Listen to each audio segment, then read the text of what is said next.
आपण विचार करा आपली संख्या किती असली पाहिजे। मला तू शॉर्ट पिरियडवर आपण जमलात थोडीशी पार्श्वभूमी आपल्यापर्यंत पोहोचवतो। आतापर्यंत आज आपण जो काही अक्षताताईवर जो अन्याय झाला, अत्याचार झालाय, तो फक्त हा आगरी कोळी समाज आणि घनसोली गावापुरता मर्यादित नाहीये, पण घनसोली गावात अनेक जाती धर्माचे लोक सुखदुःखामध्ये सहभागी होत असतात।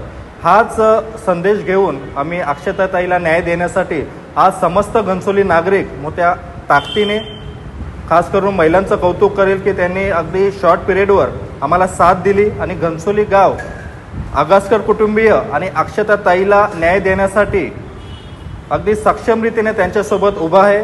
आणि यापुढे सुद्धा प्रत्येक लढ्यामध्ये आमचा घनसोली गाव, आमचा गावकी, आज माझ्यासमोर मंगेश म्हात्रे सचिव घनसोली गावकीचे, तसेच रिक्षा संघटनेचे अध्यक्ष आकाश पाटील, तसेच अनेक सामाजिक आणि राजकीय क्षेत्रात काम करणारे व्यक्तिमत्व माझ्या समवेत आहेत, घनसोली गावाच्या सोबत आहेत। आणि यांच्याच ताकदीने पुन्हा एकदा सांगेल, अक्षताताईला न्याय देण्यासाठी आम्ही समस्त घनसोली ग्रामस्थ सोबत आहोत। अक्षताताईला न्याय, अक्षताताईला न्याय।